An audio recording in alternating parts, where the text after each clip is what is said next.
बेटा कैसे हो बेटा। आज हम चैप्टर करेंगे प्रायोगिक ज्यामिति। इस प्रायोगिक ज्यामिति में बेटा हम चतुर्भुजों को बनाना सीखेंगे। कई तरह के चतुर्भुज हम बना सकते हैं, समानांतर चतुर्भुज, समचतुर्भुज और ऐसे भी हैं चतुर्भुज जिसमें हमें कोण भी दिए हुए होंगे और भुजाएं तो दे ही रखी होंगी, किसी में विकर्ण दे रखे होंगे।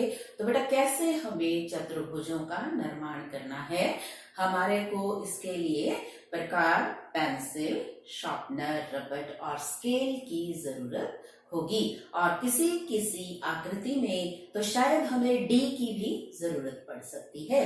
तो देखिए हम सबसे पहले जो प्रश्न करेंगे वो हम ये करेंगे कि एक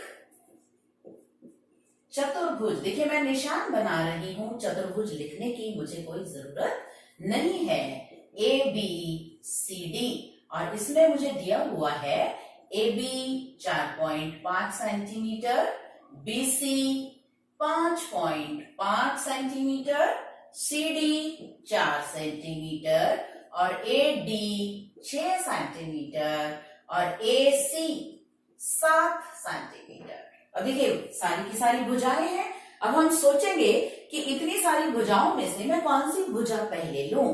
बेटा हम सुविधा के लिए क्या करते हैं, एक रफ आकृति बना लेते हैं। अपनी तरफ से मैंने ये बना लिया और इसका नाम लिख दिया मैंने A B C D.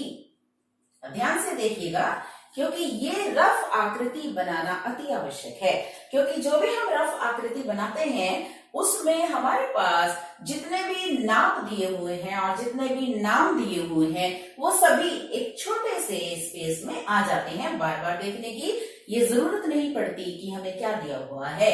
A B देखिए मैं यहाँ पे लिख देती हूँ 4.5, B C 5.5, C D 4, A D 6 और एक और दिया हुआ ए सी को भी हम मिला लेते हैं, ये दिया हुआ है 7। अब इससे आपको ये सुविधा हो जाएगी कि मैं नीचे कितने सेंटीमीटर रेखा लूं और कौन सी रेखा लूं, ये हमें आराम से मालूम हो जाएगा। तो देखिए मैं क्या करूंगी, मैं ए बी ले लेती हूं 4.5। अब देखिए ए से कनेक्शन वाली मेरे पास कितनी रेखाएं हैं, एडी भी है, एसी भी है और बी से कनेक्शन वाली कौन सी है, बीसी है। लेकिन दोनों से जिस रेखा का कनेक्शन है वो कौन सी है, एसी और बीसी। तो बेटा हमेशा जो भी रेखा हम नीचे लेते हैं उसके बाद जो उसके अन्य हमें रेखा लगानी होती है, हमें ये देखना है कि जो रेखा हमें लगानी है उसका इन दोनों बिंदुओं से कनेक्शन है या नहीं, तभी हम पॉइंट मार्क कर पाएंगे। समझ में आया आपको बात। देखो बी से भी सी का कनेक्शन है, ए से भी सी का कनेक्शन है, तो मैं पहले बीसी और एसी बनाऊंगी। मैं क्या करूंगी बेटा, प्रकार खोलूंगी, स्केल पे रखूंगी और कितनी खोलूंगी 5.5 खोल के मैं बी पे रख के ऐसे आर्क लगा दूंगी। कितने की आर्क है ये 5.5।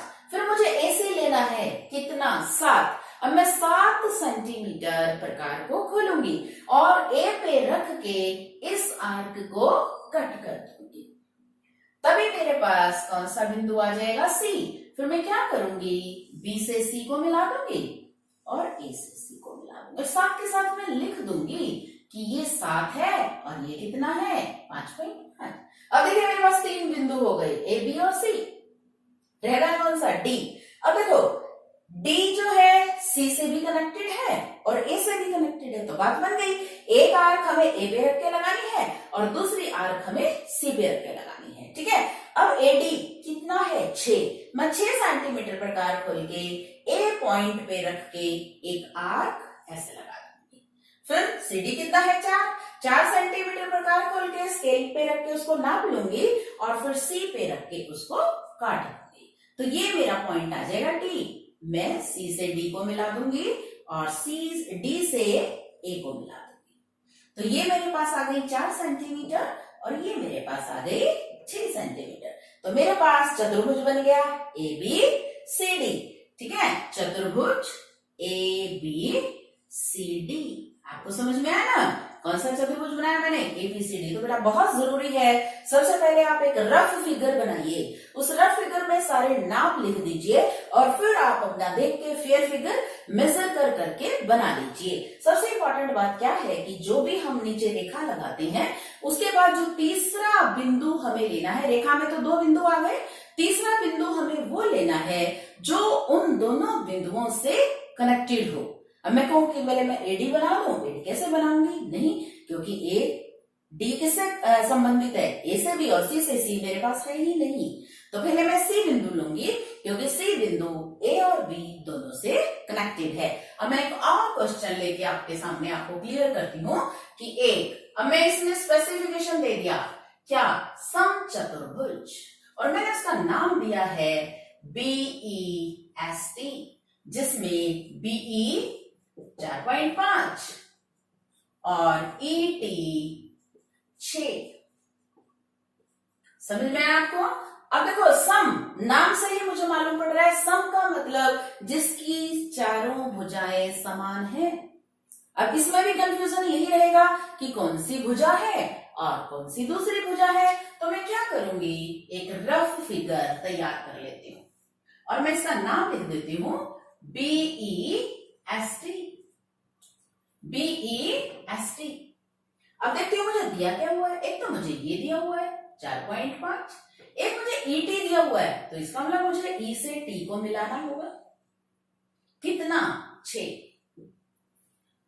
अब देखो सम है, इसका मतलब ये भी 4.5 है, ये भी 4.5 है, ये भी 4.5, तो बहुत आसान हो गया। तो सबसे पहले मैं नीचे BE ले लेती हूँ 4.5, ठीक है। अब देखो B का T से संबंध है और E का भी T से संबंध है, तो पहले मैं T बिंदु लूंगी। अब T बिंदु से जो E बिंदु की दूरी है वो 6 सेंटीमीटर है, तो मैं स्केल पे प्रकार को कितना खोलूंगी, 6 सेंटीमीटर, और यहाँ पे रख के मैं ऐसे एक आर्क लगा दूंगी। कितने सेंटीमीटर की आर्क है, ये 6। अब देखिए ये कितना रहेगा, ये तो 4.5 ही रहेगा क्योंकि समचतुर्भुज है। अब यहाँ पे रख के मैं इस आर्क को कितना काट दूंगी, 4.5। मेरे पास कौन सा बिंदु आ जाएगा, T।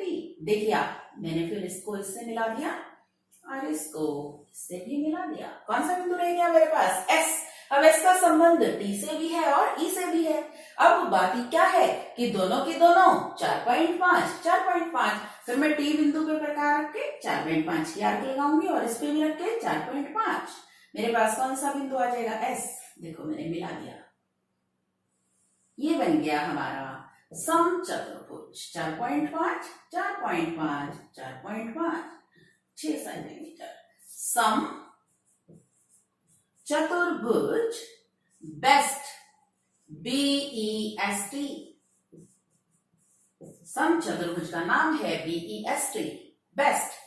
तो बेटा आपको समझ में आया होगा कि हमेशा नीचे जो भी रेखा हमने ली है उसके 2 बिंदु हैं, तीसरा बिंदु लगाने के लिए हमेशा वो बिंदु चुना जाए जिसका संबंध उन नीचे वाले दोनों बिंदुओं से रहता है।